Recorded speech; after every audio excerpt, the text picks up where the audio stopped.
A group of kids were engrossed in a spirited game with wooden swords. Among them were two blond, dark-skinned brothers, Kieran and Talon. The sun gleamed off their hair as they play-fought with their friends, their laughter echoing through the open fields. Kieran, the older of the two, had a natural flair for swordplay. With swift, precise movements, he subdued one child after another, his wooden sword flashing in the sunlight. Finally, he stood victorious, panting slightly, and raised his sword high. "Come on, all of you at once," he challenged, his voice full of excitement and pride. The other kids, including Talon, burst into laughter. "Yeah, right." Talon chuckled. "You're on your own, Kieran." One by one, the kids dropped their swords and ran off, their laughter trailing behind them. Kieran watched them go, a mix of annoyance and disappointment clouding his face. He lowered his sword and sighed, feeling the sting of being left out. Kieran walked slowly towards the nearby lake, his footsteps heavy with frustration. Reaching the water's edge, he knelt down and splashed his face with the cool, refreshing water, trying to calm his racing thoughts. As he lifted his head, he noticed a strange movement in the water. A lady was swimming gracefully, her skin a peculiar greenish hue. Her long, red hair flowed behind her like a silken wave. Kieran stared, mesmerized by the sight. The lady turned her head, and their eyes met. Her eyes glowed with a golden light, captivating Kieran. She began to swim towards him, her movements unnaturally smooth, her gaze never leaving his. Kieran felt a chill run down his spine. He couldn't move, couldn't look away.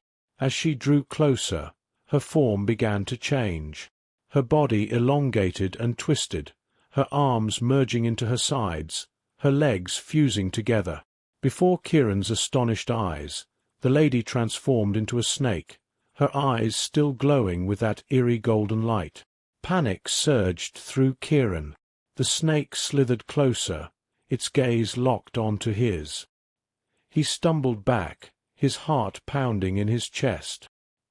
He turned and ran, his feet pounding the ground as he fled from the lakeside. He found Duloc, the village blacksmith, working in his forge. Without a second thought, Kieran threw himself into Duloc's arms, trembling with fear. "Duloc, this lady, she's a snake. She's a snake at the lake," Kieran cried, his voice high-pitched with terror. Duloc's brow furrowed in concern, and he gently patted Kieran's back.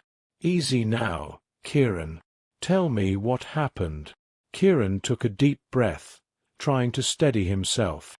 He recounted the story, his words tumbling out in a rush. Duloc listened intently, his expression growing more serious with each passing moment. "Stay here," Duloc said firmly. "I'll go take a look."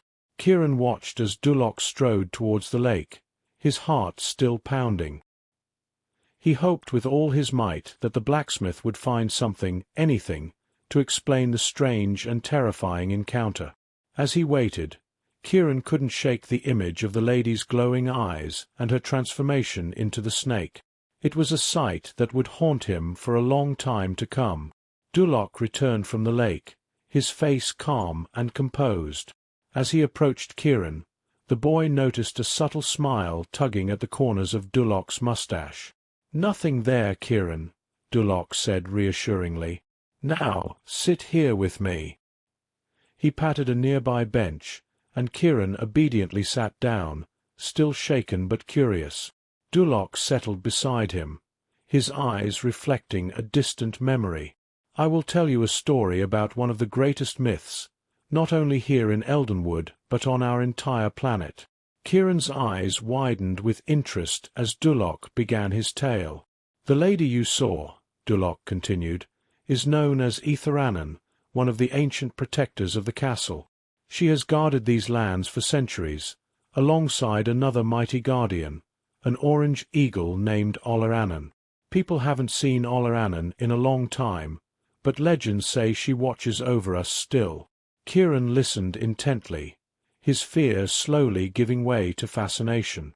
"It is said," Dulloch went on, "that Etherannon and Olerannon will return when angels fall from the sky, and the Princess of Good falls in love with the Prince of Evil. From their forbidden union will come a son, one not recognized by either realm. His name will be Hope." Kieran's mind raced with the images Dulloch painted with his words.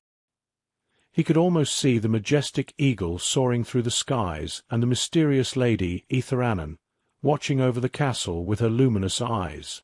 But why was she at the lake? Kieran asked, his voice trembling slightly. "Perhaps she sensed something," Dulloch replied thoughtfully.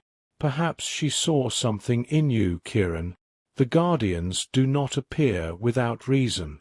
They protect and guide, often in ways we cannot understand." Kieran felt a strange mixture of awe and responsibility.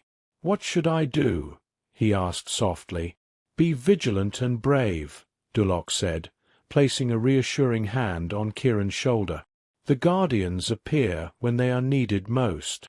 Trust in yourself, and in time you will understand their purpose." Kieran nodded, feeling a newfound sense of determination. He might not fully grasp the significance of what had happened, but he knew he had a part to play in the unfolding story of Eldenwood. As the sun began to set, casting a golden glow over the village, Kieran and Dulloch sat in silence, the weight of the myth settling around them like a protective cloak. And in the distance, unseen by any but the most discerning eyes, a greenish shimmer moved gracefully through the waters of the lake, ever watchful and ever present. Thanks for listening. Until next time.